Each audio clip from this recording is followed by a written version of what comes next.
Merci.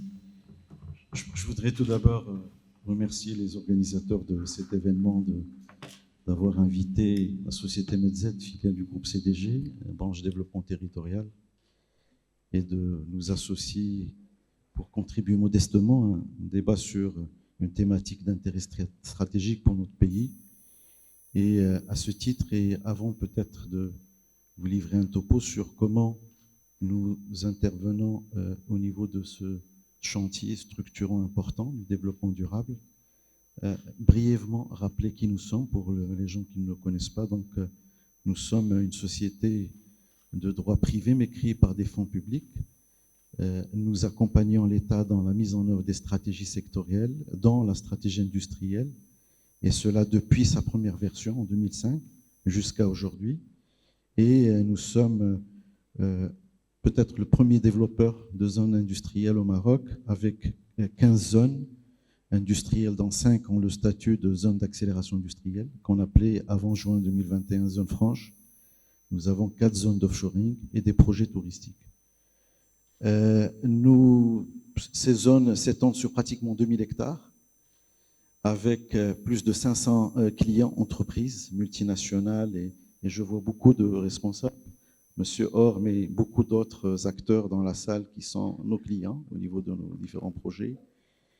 Nous avons 95 000 emplois qui sont créés au niveau de ces zones, et nous détenons pratiquement 350 000 m² d'actifs de plateaux de bureaux au niveau de nos 4 zones d'offshoring, à Casablanca, Casachor, Technopolis, Feshor et Oujda-Chor.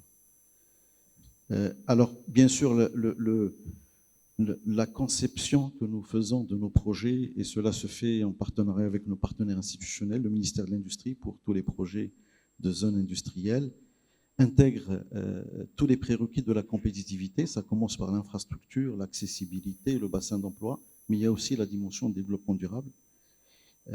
Au niveau des études, nous menons donc toutes les études nécessaires pour préserver l'état dans lequel notre projet a été réalisé, et aussi faire en sorte à ce qu'il puisse générer le maximum d'externalités en termes de création de valeur et d'emploi pour le territoire dans lequel nos projets sont réalisés.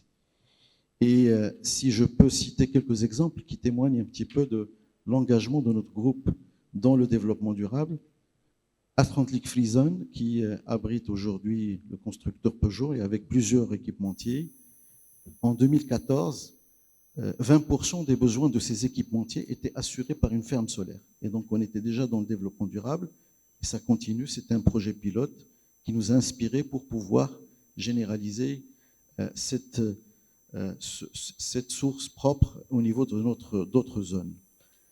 Nous avons également, et bien sûr on le fait dans la progressivité, et en augmentant le rythme maintenant avec tous les enjeux que nous devons affronter, et les enjeux et les challenges que nous devons relever. Alors, tous nos nouveaux projets de zones d'activité, de zones industrielles, prévoient l'éclairage public avec une source propre. Nous sommes certifiés ISO 9001, ISO 14001, et nous venons de certifier Midpark d'ailleurs, la nouvelle tranche, en certification HQE. Et donc ça, c'est justement pour permettre aux opérateurs qui adressent des marchés très exigeants par rapport à la dimension durable d'être et de baigner dans un écosystème de développement écologiquement durable. Et aussi dans l'offshoring, tous nos nouveaux bâtiments, à commencer par Casachor, nous avons engagé une conception de ces bâtiments de manière à ce qu'ils puissent être énergie positive et carbone négatif. Nous nous basons sur une architecture bioclimatique qui privilégie d'abord l'optimisation et la valorisation des flux énergétiques gratuits par l'orientation des bâtiments, et notamment le soleil, les rayons solaires. Nous nous basons aussi sur l'utilisation de matériaux biosourcés très, disons,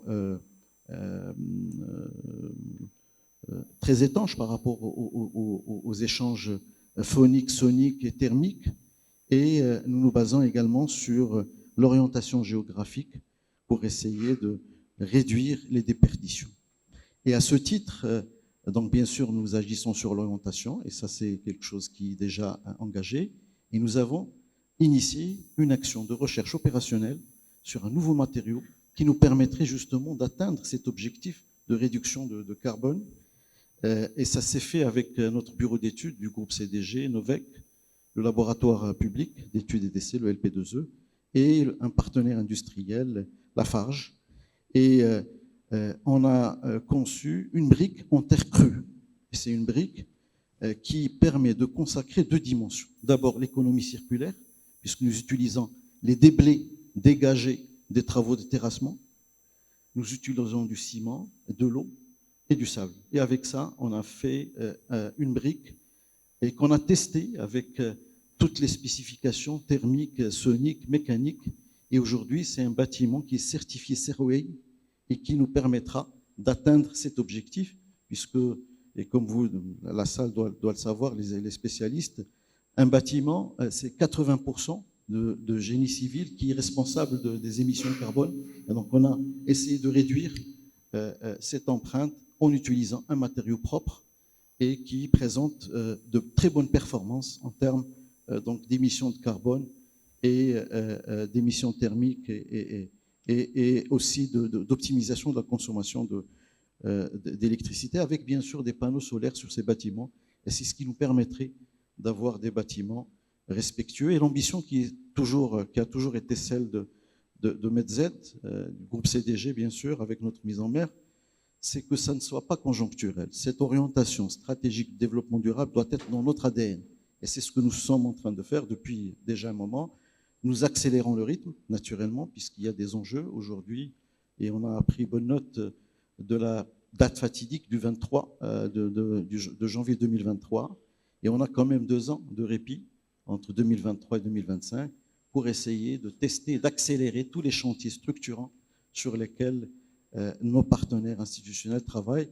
Et là, nous suivons avec beaucoup d'écoute, avec beaucoup d'intérêt les chantiers annoncés par M. le ministre et par Simouline et par les différents acteurs, notamment la certification. On a besoin d'avoir une reconnaissance de ces bilans carbone et c'est un chantier important et qui permettrait de faire valoir tous les efforts qui sont faits au niveau du pays, tout le soutien à la TPME pour le développement durable, des petites et moyennes entreprises et les très petites. Et donc, ce que fait l'AME avec Maroc PME est important et nous le suivons. Et nous serons heureux que les 150 projets qui ont été annoncés par M. le ministre puissent trouver place chez nous, dans les zones dont nous avons la charge, et nous ferons nos meilleurs efforts pour les aider à concrétiser leurs projets dans les meilleures conditions. Il y a tous les investissements qui sont engagés, l'hydrogène, toutes les autres conventions qui ont été signées et qui visent justement le développement durable et surtout une substitution aux importations et donc soulager notre balance commerciale. Et naturellement, nous serons agiles et volontaristes par rapport à ces chantiers. Et notre ambition, justement, est que nos projets puissent s'ériger en véritable plateforme inclusive, durable et aussi créatrice de richesse et d'emploi. Merci. Merci beaucoup aussi, Marcel Smart.